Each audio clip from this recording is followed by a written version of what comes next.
പരിശുദ്ധ അമ്മയുടെ പ്രത്യക്ഷീകരണത്തിന് സാക്ഷിയായി എന്നെ ഉയർത്തിയ എൻ്റെ അമ്മയ്ക്കും എൻ്റെ ഈശോപ്പയ്ക്കും കോടാനുകൂടി നന്ദി. എൻ്റെ പേര് സിൽജ. വയനാട് ജില്ലയിലെ പുൽപ്പള്ളിയിൽ നിന്നും വരുന്നു. സെൻറ്റ് സെബാസ്റ്റ്യൻസ് ചർച്ച് ആടിക്കൊല്ലി ഇടവകാംഗമാണ്. 2022 നവംബർ 12 ഞാൻ ആദ്യമായിട്ട് ഉടമ്പടി എടുക്കുന്നത്. ഈ പുണ്യഭൂമിയിൽ കാലുകുത്തുമ്പോൾ എൻ്റെ അന്നത്തെ അവസ്ഥ എന്താണെന്ന് പറഞ്ഞറിയിക്കാൻ പറ്റാത്ത ഒരു പ്രതിസന്ധിയായിരുന്നു ജീവിതത്തിൽ. കറുത്ത കൊറോണയുടെ പ്രതിസന്ധി. അതായത് ഞാനിവിടെ വരുന്നതിന് കൃത്യം 2 വർഷങ്ങൾക്ക് മുമ്പ് 13 വർഷമായിട്ട് ഞങ്ങൾ ജീവിച്ചിരുന്ന തറവാട്ടിൽ നിന്ന് പെട്ടെന്ന് ഇറങ്ങിപ്പോരേണ്ട ഒരവസ്ഥ. ആ സമയത്ത് കൊറോണയുടെ പ്രതിസന്ധി. ഇലക്ട്രീഷ്യനായ ഭർത്താവിന് വരുമാനം മാത്രമേ ഞങ്ങൾക്കുള്ളൂ. ആ സമയത്ത് വർക്കുകൾ കുറവ്. അങ്ങനെയുള്ള സമയത്ത് ആ വീട്ടിൽ നിന്ന് ഇറങ്ങി വരേണ്ട വന്നപ്പം ഞങ്ങൾ ഒരുപാട് വേദനിച്ചു. അത് കഴിഞ്ഞ് ഞങ്ങൾക്ക് ഓഹരിയായിട്ട് സ്ഥലം തന്നിരുന്നു. ആ സ്ഥലത്തിൻ്റെ പട്ടയം ബാങ്കിലായിരുന്നു. ആ ഇരിക്കുന്ന പട്ടയം 1 രൂപ പോലും തിരിച്ചടയ്ക്കാൻ യാതൊരു കൊറോണ കാലത്ത് ഒരടവ് പോലും അടച്ചിട്ടില്ല. അത് ജപ്തിയുടെ വാക്കിലേക്ക് അടുത്തുകൊണ്ടിരിക്കുന്നു. ഒരു വീടില്ല, 3 കുഞ്ഞുങ്ങൾ. അങ്ങനെയുള്ള അവസ്ഥയിൽ ഞങ്ങൾ ഒരു ചെറിയ വീട് പലരുടെയും സഹായത്താലും കടം മേടിച്ചും പലിശയ്ക്ക് കടം മേടിച്ചൊക്കെ ഒരു ചെറിയ വീടെന്ന് പറയുമ്പം ഷെഡെന്നൊക്കെ പറയാം. അങ്ങനെ ഒരു വീട് ഞങ്ങൾ തട്ടിക്കൂട്ടുകയും 3 കുഞ്ഞുങ്ങളെയും കൊണ്ട് ഞങ്ങളവിടെ ജീവിക്കുകയും ചെയ്തു. ഈ 2020 തൊട്ട് 2022 വരെ ഈ അമ്മയുടെ തിരുസന്നിധിയിൽ കാല് കുത്തുന്നത് വരെ ഞങ്ങളുടെ ജീവിതത്തിന് യാതൊരു മാറ്റവുമില്ല. ഒരു മാറ്റവുമില്ലാതെ ഞങ്ങൾ അവിടുന്ന് തിരിച്ചും അവിടുത്തെ കടം വീട്ടും ഇവിടുത്തെ കടം വീട്ടും അങ്ങനെ കടത്തിൽ ഇങ്ങനെ നടന്നു പോയിക്കൊണ്ടിരിക്കുന്ന സമയത്താണ് ഞാൻ സോഷ്യൽ മീഡിയ വഴി അമ്മയെയൊക്കെ കുറിച്ച് കേൾക്കുന്നതും ഇവിടെ വരുന്നതും.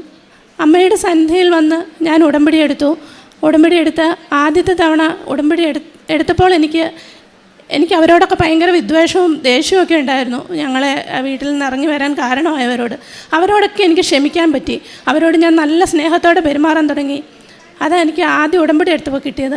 അതിനുശേഷം ഞാൻ മാർച്ച് 11 ഇവിടെ വന്ന് ഉടമ്പടി പുതുക്കാനായിട്ട് ഞാൻ വന്നപ്പോൾ ഇവിടെ വന്ന് കയറിയപ്പോൾ തന്നെ എനിക്ക് മാതാവിൻ്റെ ശക്തമായ സുഗന്ധാഭിഷേകം ലഭിച്ചു. അപ്പം ഞാൻ ചോദിച്ചു, ഒരുപക്ഷെ ഇവിടെ ഉണ്ടാകുന്നതായിരിക്കും അങ്ങനെ. അന്നേരം അടുത്തിരുന്നവരോട് ചോദിച്ചു, നിങ്ങൾക്ക് ആർക്കെങ്കിലും സുഗന്ധാഭിഷേകം ലഭിക്കുന്നുണ്ടോ? അന്നേരം അവർ പറഞ്ഞു, എനിക്ക് കിട്ടിയില്ല എന്നാണ് എൻ്റെ അടുത്തിരുന്നവർ പറഞ്ഞത്. അതോടെ എനിക്ക് മാത്രം എന്തൊക്കെയോ തരാൻ പോകുന്നുവെന്ന് എനിക്ക് സന്തോഷമായി. അത് കഴിഞ്ഞ് ഞാൻ വീട്ടിൽ ചെന്നു. അമ്മ എൻ്റെ കൂടെ വന്നിട്ടുണ്ടെങ്കിൽ എന്തെങ്കിലും ഒരടയാളം എനിക്ക് തരണമെന്ന് പ്രാർത്ഥിച്ചു. 2-3 ദിവസം കഴിഞ്ഞപ്പോൾ ഞാൻ പ്രത്യക്ഷീകരണ പ്രാർത്ഥന രാവിലെ ചൊല്ലിക്കൊണ്ടിരുന്നപ്പോൾ ഒരു പ്രത്യക്ഷീകരണ പ്രാർത്ഥന ചെല്ലും 10 മിനിറ്റ് സമയത്തിനുള്ളിൽ ഒരു തിരി ഉരുക്കി തിരികെയും ആ തിരി ഉരുക്കി വീണത് ഒരു മാതാവ് ഈശോയിനെ എടുത്തുകൊണ്ടിരിക്കുന്ന ഒരു രൂപമായിട്ട് എൻ്റെ മുന്നിൽ കാണപ്പെടുകയും ചെയ്തു. അവിടെ എനിക്ക് അമ്മ എൻ്റെ കൂടെ ഉണ്ടെന്ന് എനിക്ക് ബോധ്യമായി. അതിനുശേഷം ജൂൺ 23 ഞങ്ങളുടെ പട്ടയം ബാങ്കിൽ നിന്ന് എടുക്കേണ്ട ലാസ്റ്റ് ഡേറ്റ്. ഇല്ലെങ്കിൽ പിറ്റേ ദിവസം ഞങ്ങൾക്ക് ജപ്തി വരും. ജപ്തിയുടെ നോട്ടീസ് വീട്ടിലെത്തും. ജൂൺ 19 അത്ഭുതകരമായിട്ട് ഞങ്ങൾക്ക് പട്ടയം തിരിച്ചെടുക്കാൻ പറ്റുന്നു. അതിനുശേഷം ഞാൻ ജൂൺ 19 പട്ടയം തിരിച്ചെടുത്ത് ജൂൺ 29 ഞാൻ വീണ്ടും ഇവിടെ ഉടമ്പടി പുതുക്കാൻ വരുന്നു. പട്ടയം ഞങ്ങൾക്ക് കിട്ടി, സ്ഥലമുണ്ട്. എങ്കിലും ഞങ്ങൾക്ക് ആ സ്ഥലത്തേക്ക് ഒരു വഴിയുണ്ടെങ്കിൽ എനിക്കൊരു ലോൺ എടുത്ത് ആ സമയത്ത് എനിക്കൊരാഗ്രഹം വന്നു, ഇസ്രയേലിൽ കെയർ ഗിവറായി ജോലി നോക്കാൻ പോയാലോ. അങ്ങനെ മാത്രമേ കടം വീട്ടാൻ ഞങ്ങൾക്ക് വേറെ ഒരു നിർവാഹവുമില്ല. അങ്ങനെയാണ് ഞാനിവിടെ വരുന്നതും. ആ പട്ടയം മാതാവിനെ കാണിക്കണമെന്ന് വിചാരിച്ച് മാതാവിൻ്റെ അടുത്ത് കൊണ്ടുവന്നപ്പം എനിക്ക് അവിടെ സംസാരിച്ചപ്പോൾ എനിക്ക് അച്ഛനെ കാണാനൊരവസരം കിട്ടുകയും ചെയ്തു. അച്ഛൻ്റെ കൈവെപ്പ് ശുശ്രൂഷ എനിക്ക് ലഭിച്ചു. അച്ഛനോട് വഴിയില്ലാത്തതിനെപ്പറ്റിയും ലോൺ എടുക്കേണ്ട കാര്യങ്ങളെപ്പറ്റിയൊക്കെ ചെറുതായിട്ട് സൂചിപ്പിച്ചു. അച്ഛൻ എനിക്കൊരു കാശ് രൂപം തന്നു. നിനക്ക് വഴി വേണ്ട സ്ഥലത്ത് ഇത് കുഴിച്ചിട്ട് 7 വിശ്വാസ പ്രമാണം ചെല്ലണമെന്ന് അച്ഛൻ പറഞ്ഞത്. ഞാൻ അതുപോലെ ചെയ്തു. അതുവരെ വഴി തരാതെ വിസമ്മതിച്ചവർ ഞങ്ങൾക്ക് പെട്ടെന്ന് തന്നെ വഴി തന്നു. വഴി തന്നതിന് പുറകെ ബാങ്കിൽ പോയി ലോണിന് അപേക്ഷിച്ചു. ആദ്യം ഒരു ബാങ്കിൽ പോയി, അവിടെ എൻ്റെ ഹസ്ബൻഡാണ് പോയത്, ഞാൻ പോയില്ല കൂടെ. അന്നേരം അവർ കുറച്ച് ദിവസം ഞങ്ങളെ ഇട്ടിട്ട് പറ്റിച്ചു. നിങ്ങൾക്ക് തരില്ല അങ്ങനെയൊക്കെ പറഞ്ഞ് കുറച്ച് ദിവസം പറ്റിച്ചു. അത് കഴിഞ്ഞ് വേറൊരു ബാങ്കിൽ ഞങ്ങൾ പോയി. ആ കൂടെ ഞാനും പോയി. ആരും കാണാതെ ഞാൻ അവിടെ ഈ മാതാവിൻ്റെ ഉപ്പ് ഞാൻ അവിടെ ഇട്ടു. അവിടുത്തെ മാനേജരോട് സംസാരിച്ചു. മാനേജർ ലോൺ തരാമെന്ന് പറഞ്ഞു.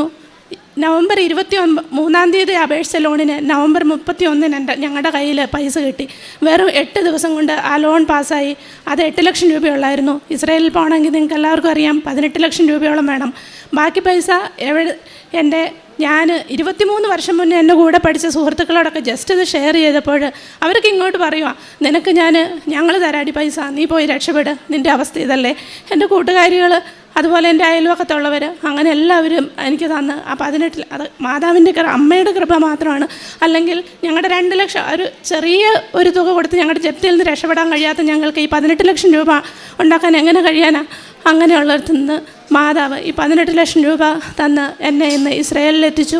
ഞാനിപ്പോൾ 1.5 വർഷമായിട്ട് അവിടെ ജോലി ചെയ്യുന്നു. ഇപ്പോൾ എൻ്റെ കടബാധ്യതകളെല്ലാം നീങ്ങി ഞാൻ സന്തോഷത്തോടെ ഇരിക്കുന്നു. ഇനി ഞങ്ങൾക്കൊരു വീട് വെക്കണം. അതിനുവേണ്ടി ഞാനിവിടുന്ന് പോകുമ്പോൾ എനിക്ക് എന്നും രാവിലെ തുമ്മലായിരിക്കും. രാവിലെ എണീറ്റാൽ തുമ്മൽ. സിട്രസിനും കഴിക്കാതെ ഒറ്റ രാത്രി പോലെ എനിക്ക് ഉറങ്ങാൻ കഴിയില്ലായിരുന്നു. ഞാൻ ഇസ്രായേലിൽ പോയപ്പം ഒരു കെട്ട് സിട്രസിനുമായിട്ടാണ് പോയത്. പക്ഷേ മാതാവിൻ്റെ അടുത്ത് ഞാൻ നിയോഗം വെച്ചിരുന്നു.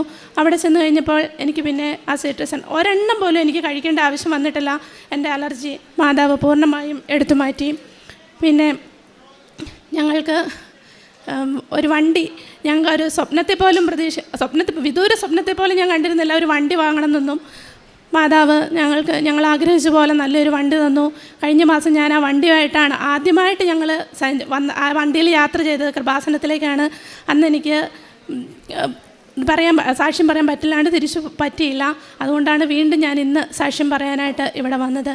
എൻ്റെ പ്രേക്ഷിത പ്രവർത്തനങ്ങൾ എന്ന് പറഞ്ഞാൽ ഞാൻ പത്രം ബസ് സ്റ്റാൻഡിൽ ഹോസ്പിറ്റലുകളിൽ അങ്ങനെയൊക്കെ പോയി കൊടുക്കുക. അത് കൊടുക്കുന്നതിന് മുൻപ് ഞാൻ ഒന്നിച്ച് വീട്ടിലിരുന്ന് വിശ്വാസപ്രമാണം ചൊല്ലാറുണ്ട്.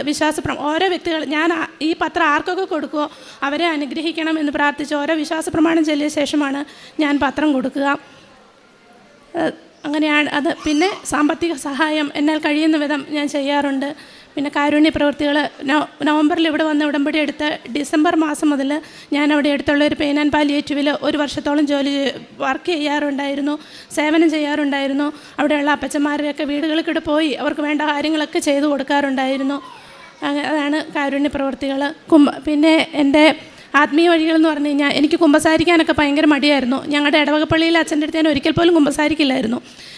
ഓൺലി ക്രിസ്മസ്, ഈസ്റ്റർ അങ്ങനെയൊക്കെ വരുമ്പം വേറെ അച്ഛന്മാർ പുറത്തുനിന്നൊക്കെ വരുമ്പം അവരുടെ അടുത്ത് മാത്രം പോയി കുമ്പസാരിച്ചുകൊണ്ടിരുന്ന ഒരു വ്യക്തിയായിരുന്നു ഞാൻ. പിന്നെ ഞാൻ ഉടമ്പെടുത്ത ശേഷം ഞാൻ ആഴ്ചയിൽ 2 ആഴ്ച കൂടുമ്പോൾ കുമ്പസാരിക്കാൻ തുടങ്ങി. പിന്നെ ആത്മീയമായിട്ട് ഒരുപാട് ഉയർച്ചകൾ എനിക്കുണ്ടായി. ഞാൻ അരമണിക്കൂർ ദിവസവും ബൈബിൾ വായിക്കാൻ സമയം കണ്ടെത്താറുണ്ട്. വിശുദ്ധ കുർബാന നാട്ടിലായിരുന്നപ്പോൾ ഞാൻ ഒരു ദിവസം പോലും വിശുദ്ധ കുർബാന മുടക്കാറില്ലായിരുന്നു. അവിടെ ചെല്ലുമ്പോൾ എനിക്ക് സാധിക്കുന്നില്ല. ഇവിടുന്ന് ഒരു ദിവസം പോലും വിശുദ്ധ കുർബാന മുടക്കുന്നില്ലായിരുന്നു. എൻ്റെ ജീവിത അവസാനം വരെ എൻ്റെ അമ്മയുടെ ഉടമ്പടിയിൽ തന്നെ നിലനിൽക്കണം എന്നാണ് എൻ്റെ ആഗ്രഹം. ഇതൊക്കെയാണ് എനിക്ക് ലഭിച്ച അനുഗ്രഹങ്ങൾ. 66-ാം സങ്കീർത്തനം 9-ാം തിരുവചനം പറയുന്നു, അവിടുന്ന് നമ്മുടെ ജീവൻ കാത്തുപാലിക്കുന്നു, നമ്മുടെ കാലിടറാൻ അവിടുന്ന് സമ്മതിക്കുന്നില്ല. പരിശുദ്ധ അമ്മയുടെ തിരുനടയിൽ സിൽജ എന്ന സഹോദരി വന്ന് മുട്ടുമടക്കിയപ്പോൾ തനിക്കുണ്ടായ ജീവിത സാക്ഷ്യങ്ങളാണ്, ജീവിതാനുഭവങ്ങളാണ് പരിശുദ്ധ അമ്മയ്ക്കും ഈശോയ്ക്കും മുൻപിൽ ഈ സഹോദരി കാഴ്ചവെച്ചത്. അവൻ നമ്മളോട് പറയുകയായിരുന്നു, എൻ്റെ ജീവിതാനുഭവങ്ങളിൽ എനിക്ക് വലിയ ബുദ്ധിമുട്ടുകളൊന്നും ഉണ്ടായിരുന്നില്ല. ഞങ്ങളുടെ തറവാട്ടിൽ ഞങ്ങൾ വളരെ സന്തോഷത്തോടുകൂടി ഹസ്ബൻഡിനോടൊപ്പം 3 കുഞ്ഞുമക്കളോടൊപ്പം ഞാൻ ഓക്കെ എന്ന ജീവിത അവസ്ഥയിൽ ജീവിക്കുകയായിരുന്നു. കൊറോണ കാലത്ത് വളരെ പീക്ക് കൊറോണ ടൈമിലാണ് ആ വീട്ടിൽ നിന്ന് ഞങ്ങൾക്ക് ഇറങ്ങേണ്ടി വന്നത്. തങ്ങൾക്ക് വേറൊരു വഴിയുമില്ല, ജീവിക്കാനുള്ള മാർഗമില്ല. ഹസ്ബൻഡ് ഒരു ഇലക്ട്രീഷ്യനാണ്. ആ ഒരു വരുമാന മാർഗം കൊണ്ട് കൊറോണ കാലത്ത് എങ്ങനെ ജീവിക്കുമെന്ന് ഈ സഹോദരി ചിന്തിച്ചു തുടങ്ങി. ജോസഫ് അച്ഛൻ പറയാറുള്ളത് പോലെ നമ്മുടെ 0 മെറിറ്റിലാണ് പരിശുദ്ധ അമ്മയ്ക്ക് മാധ്യസ്ഥം അപേക്ഷിക്കാൻ എളുപ്പവഴി. 0 മെറിറ്റിലെത്തി സഹോദരിയുടെ വന്ന് മുട്ടുമടക്കി കണ്ണുനീരോടുകൂടി പ്രാർത്ഥിച്ചു, ഞാൻ എന്ത് ചെയ്യണം? അങ്ങനെ പരിശുദ്ധ അമ്മ തുറന്നു കൊടുത്ത വഴി അനേകമാണ്. തനിക്ക് ഇസ്രായേലിലൊരു ജോലി കിട്ടി. അവിടെ ഒരു ജൂയിഷ് ഫാമിലിക്ക് സപ്പോർട്ടിൽ അവരെ സഹായിക്കാനൊരു കെയർ കീപ്പറായി ജോലി ചെയ്യാനുള്ള വലിയൊരു സൗഭാഗ്യം. അവിടെ സഹോദരിയുടെ പ്രേക്ഷിത പ്രവർത്തനം ആരംഭിക്കുകയാണ്. തൻ്റെ കടബാധ്യതകളിൽ എല്ലാം പരിശുദ്ധ അമ്മ, ബാങ്ക് ജപ്തി വന്നപ്പോഴെല്ലാം പരിശുദ്ധ അമ്മ ഇടപെടുകയാണ്. ഇസ്രായേലിലേക്ക് പോകാനുള്ള പണം തൻ്റെ കൂട്ടുകാരെന്ന ആ വലിയ അവരൊക്കെ എവിടെ നിന്ന് ഓടിക്കൂടി, എവിടെ നിന്ന് അവരെല്ലാം എൻ്റെ അടുത്തേക്ക് വന്നു, എനിക്ക് ധനസഹായം നൽകിയെന്ന് സഹോദരിക്ക് തന്നെ അറിയുന്നില്ല. എൻ്റെ പഴയ സുഹൃത്തുക്കൾ ഇന്ന് എനിക്ക് വലിയ അടുത്ത മിത്രങ്ങളാണ്. പരിശുദ്ധ അമ്മയാണ് ഞങ്ങളെയെല്ലാം കൂട്ടിയോജിപ്പിച്ചതെന്ന് ഈ സഹോദരി പറയുന്നു. തൻ്റെ കുടുംബത്തോടുണ്ടായിരുന്ന ആ വെറുപ്പും വിദ്വേഷവുമൊക്കെ ഒരു ഉടമ്പടി ജീവിതത്തിലൂടെ എല്ലാം സീറോ ആയിപ്പോയി. എനിക്കിന്ന് ആരോടും പരാതിയില്ല, എനിക്കിന്ന് ആരോടും വൈരാഗ്യമില്ല. ഞാൻ എല്ലാവരോടും ക്ഷമിക്കാനുള്ള കൃപ എനിക്ക് ഈശോ നൽകിയിരിക്കുന്നു. തൻ്റെ കുമ്പസാരം വളരെ റെഗുലറായി. പരിശുദ്ധ കുർബാനയിൽ തൻ്റെ വിശ്വാസം ആഴപ്പെട്ടു. വചനവായന എനിക്കൊരു മധുരമായി തീർന്നു എന്നൊക്കെയാണ് ഈ സഹോദരി വളരെ തീക്ഷ്ണതയോടുകൂടി അവിടെ സാക്ഷ്യസ്ഥിരീകരണ സമയത്ത് വളരെ തീക്ഷ്ണതയോടുകൂടിയായിരുന്നു പറഞ്ഞുകൊണ്ടിരുന്നത്. ഇപ്പോഴും സഹോദരി അങ്ങനെ തന്നെയാണ് പ്രസ്താവിക്കുന്നത്. തൻ്റെ ചെറിയ ചെറിയ അസുഖങ്ങളിൽ പോലും, തൻ്റെ ചെറിയ ആഗ്രഹങ്ങൾ പോലും അത് എന്നോട് പറയുകയായിരുന്നു. എനിക്ക് റോൾഡ് ഗോൾഡ് ഇടുമ്പോൾ ചൊറിച്ചിൽ വരുമായിരുന്നു. എൻ്റെ എല്ലാ സമ്പത്തും സ്വർണവും എല്ലാം നഷ്ടപ്പെട്ട സമയത്ത് ഞാൻ അമ്മയോടൊന്ന് പ്രാർത്ഥിച്ചു, ആഗ്രഹിച്ചു, എനിക്കൊരു സ്വർണം ഇടുകയാണെങ്കിൽ എൻ്റെ അലർജി മാറുമായിരുന്നു. ഉടനെ അമ്മ ആ സ്വർണത്തിൻ്റെ അറേഞ്ച്മെൻറ്റ് നൽകി തനിക്ക് ഒരു സ്വർണ്ണമാല ലഭിച്ചു.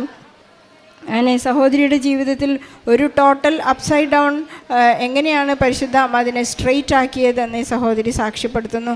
തൻ്റെ ജീവിതത്തിലുടനീളം കുടുംബത്തിലും സഹോദരങ്ങളിലും അയൽപ്പക്കത്തും താൻ എവിടേക്കാണോ അവിടെയൊക്കെ പരിശുദ്ധ അമ്മയുടെയും ഈശോയുടെയും ആ വലിയ സാക്ഷ്യത്തെ, വലിയ സാമീപ്യത്തെ പ്രസ്താവിക്കുവാനും പ്രസംഗിക്കുവാനും അതിനിടെ സഹോദരി പറയുകയായിരുന്നു, യഹൂദർ എപ്പോഴും എന്നോട്, യഹൂദ ഫാമിലി എപ്പോഴും എന്നോട് ക്രോസ് ക്വസ്റ്റ്യൻസ് ചെയ്യുമായിരുന്നു.